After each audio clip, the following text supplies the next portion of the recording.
عمریں بھی زیادہ ہیں اور جو عمر رسیدہ افراد ہیں وہ بھی صبح کو واک کرتے ہوئے نظر آتے ہیں. مجھے ایون وہ لوگ بھی ملے ہیں بعض اوقات امریکہ میں واک کرتے ہوئے جن کی 90 سال سے زیادہ عمر ہے. ماشاءاللہ. تو بہرحال یہ تو ہوتا ہے. ہاں. کتنے ممالک کا آپ یعنی ظاہر جانے کا نہیں بس وہ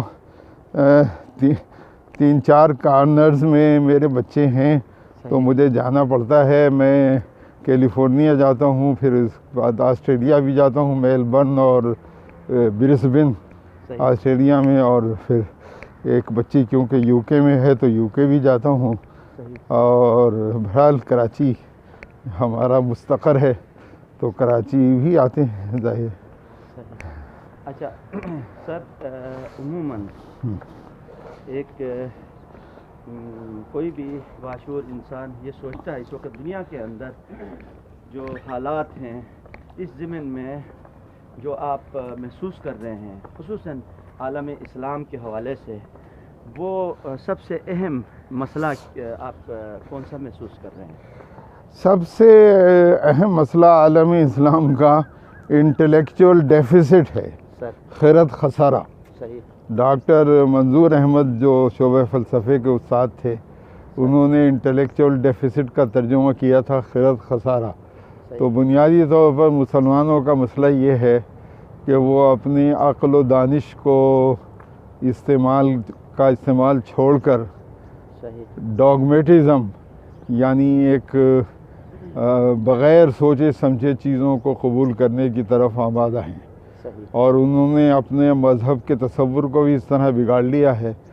حالانکہ قرآن مجید نے سب سے زیادہ کائنات کے اوپر غور و فکر کا حکم دیا تھا, اور بلکہ قرآن مجید دراصل محسوس ایسا ہوتا ہے کہ خود کائنات کا انسان سے خطاب ہے, اور وہ اسی صیغے میں ہے بھی کہ تو بلکہ قرآن ایک اعتبار سے کائنات کی ریڈنگ کا ہی نام ہے, یعنی کائنات کو پڑھنے کا.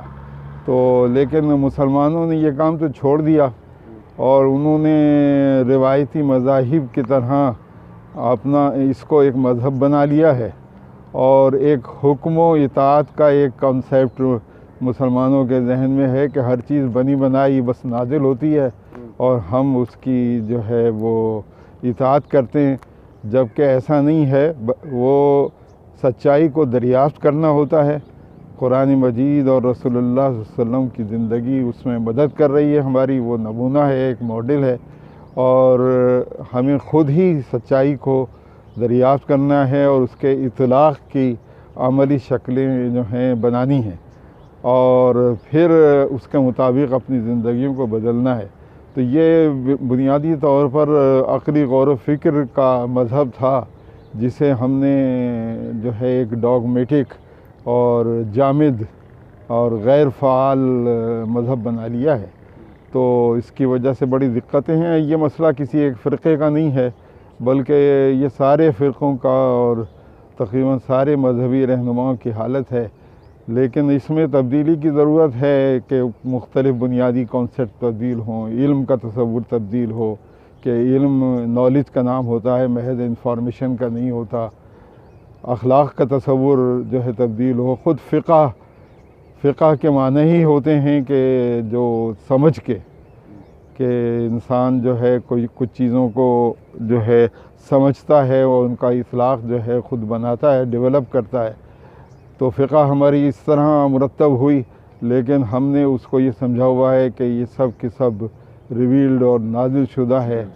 تو نتیجہ یہ ہے کہ اس میں پھر اختلافات میں بھی شدت پیدا ہوتی ہے, اور جب ہم نے عقل و خرد کا استعمال چھوڑ دیا ہے تو پھر ظاہر ہے کہ ہم نہ دنیا کو کچھ دے رہے ہیں, اور ہم اخلاقی طور پر بھی پیچھے ہیں, کیونکہ اخلاق بھی ایک ڈائنامک تصور ہے, وہ محض ایسا ایک کوئی جامد تصور نہیں ہے.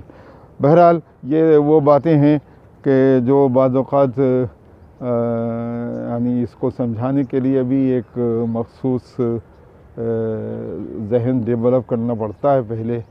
تو اس لیے اس میں ابھی اس تبدیلی میں تو بڑا وقت لگے گا.